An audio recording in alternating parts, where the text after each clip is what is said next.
Please দয়া করে আপনারা কোনো কিছুকে এক্সাজারেট করে রং করে এমন কোনো নিউজ কখন করবেন না যাতে করে আমাদেরকে হেয় হতে হয়। দেখেন তো আমাদের স্ট্রাগলটা কিন্তু অনেক লম্বা, আমরা প্রত্যেকের জায়গায় টিকে থাকার জন্য অনেক কষ্ট করতে হয়। আপনারা হয়তো ভিউ বাড়ানোর জন্য ধাম করে একটা নিউজ করে ফেলেন, ধাম করে একটা বাজে হেডলাইন দিয়ে দেন, প্লিজ দিবেন না। আমি রিকোয়েস্ট করলাম যে এই কাজে আপনারা কেউ আর করবেন না, এরপরও যদি করেন তবে কিন্তু আমরা অফিসিয়ালি কিছু করতে বাধ্য হব। তো আজকের এই দিনে এই জন্যই বললাম, কারণ আমি নিশ্চিত যে আজকে যেহেতু অপু আছে তো অনেক কন্টেন্ট বানানোর চেষ্টা হবে। এটা থেকে আমরা বিরোধ থেকে আমরা লেটস বি পজিটিভ, আমরা সবাই সবার পজিটিভ দিকগুলো তুলে ধরবো। আমরা যেরকম করে সুন্দর করে আজকে অপুকে সাপোর্ট করতে এসেছি, অপুর পাশে আমি আছি, আমরা সবাই আছি। অপু নিজে থেকে কিন্তু আমার নির্বাচনী ক্যাম্পেইনে গেছে, নিজে ফোন করেছে, নিজে বলেছে ভাই আমি আসবো। তাই আজকে শত কাজ থাকা সত্ত্বেও আমি না করতে পারি না। এটা হচ্ছে আমাদের বন্ধুত্ব, এটা হচ্ছে আমাদের ভালোবাসা, এটা আমাদের যোগ্যতা। তা আপনাদের জন্য আমাদের অফুরন্ত ভালোবাসা, যারা এসেছে ইমন সোহাগ সহ যারা এসেছে, শান্তা।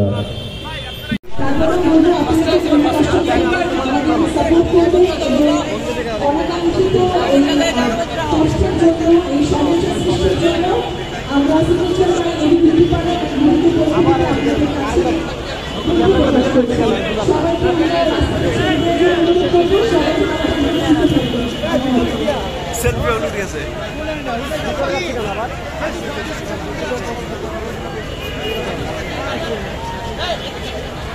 আমার মোবাইলে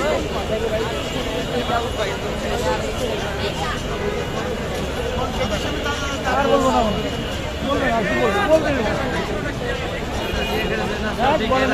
অফিস থেকে গাড়ি আর ক্যামেরা নিয়ে আসলাম।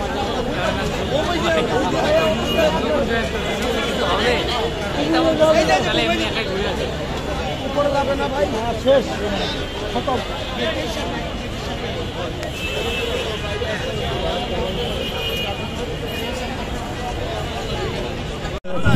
যারা এসে করেছে এমন এই যে পাড়ার সুন্দর হোক, সুস্থ উজ্জ্বল এবং এই ব্যবসা উন্নতি হোক এই আশা ব্যক্ত করেন। সবাইকে ধন্যবাদ দিয়ে আমাদের প্রচার করছি। জয় বাংলা, জয়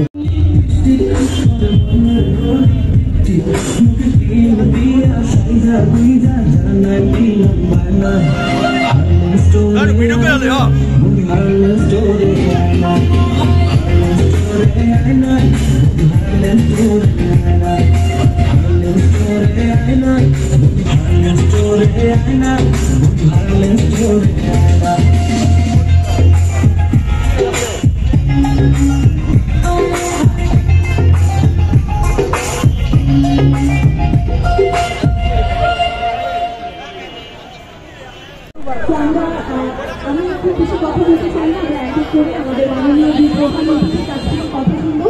প্রথমে আমি ঢাকা 11 আসনের মাননীয় সংসদ সদস্য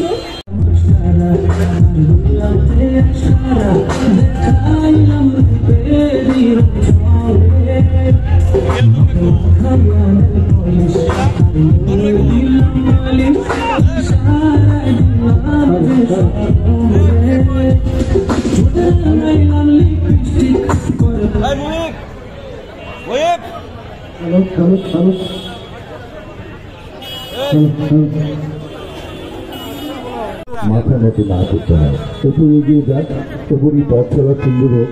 যেখানে আমাদের দেশের মাননীয় প্রধানমন্ত্রী নারীদেরকে সামনের দিকে এগিয়ে নিয়ে যাওয়ার জন্য সহযোগিতা করছেন নানানভাবে, সেই দিক দিয়ে এরকম একজন এন্টারপ্রেনার আসা, একজন বিজনেস লিডার হয়ে ওঠা, সেটা আমাদের সবার জন্য একটা দৃষ্টান্ত হয়ে থাকবে। সেটার জন্য আমি আবারও শুভেচ্ছা জানাচ্ছি অপুকে। অপু ভেরি পাওয়ারফুল লেডি, ওর জীবনে অনেক চড়াই উঠে গেছে, সে কখনো মাথা নত করেনি। এভাবেই নারীরা মাথা উঁচু করে সামনের দিকে এগিয়ে যাবে, যেভাবে এগিয়ে যাচ্ছে বাংলাদেশ, যেভাবে এগিয়ে যাচ্ছে মাননীয় প্রধানমন্ত্রী, পঞ্চমবারের মতো বাংলাদেশের প্রধানমন্ত্রী হয়েছে। সেই জন্য একটা জোরদার করতালি দরকার। আমার মনে হয় সারা বিশ্বের জন্য এটা একটা বিস্ময় আমাদের প্রধানমন্ত্রী। গতকালই মাননীয় প্রধানমন্ত্রী শপথ নিয়েছেন। আমার জীবনের অন্যতম একটা শ্রেষ্ঠ সন্দেশ ছিল গতকাল, যে আমার সামনে মাননীয় প্রধানমন্ত্রী পঞ্চমবারের মতো বঙ্গভবনে শপথ নিয়েছে। এটা একটা বিরাট পাওয়া, আমাদের সবার জন্য অনেক বড় পাওয়া। মেয়েদের জন্য শক্তিশালী হওয়ার জন্য, স্বাবলম্বী হওয়ার জন্য, আত্মনির্ভরশীল হওয়ার জন্য অনেক বড় একটা চ্যালেঞ্জ, অনেক বড় একটা পাওয়া। তো মিডিয়ার বন্ধুদেরকে অনেক ধন্যবাদ, আপনারা যেভাবে আমাদের সবাই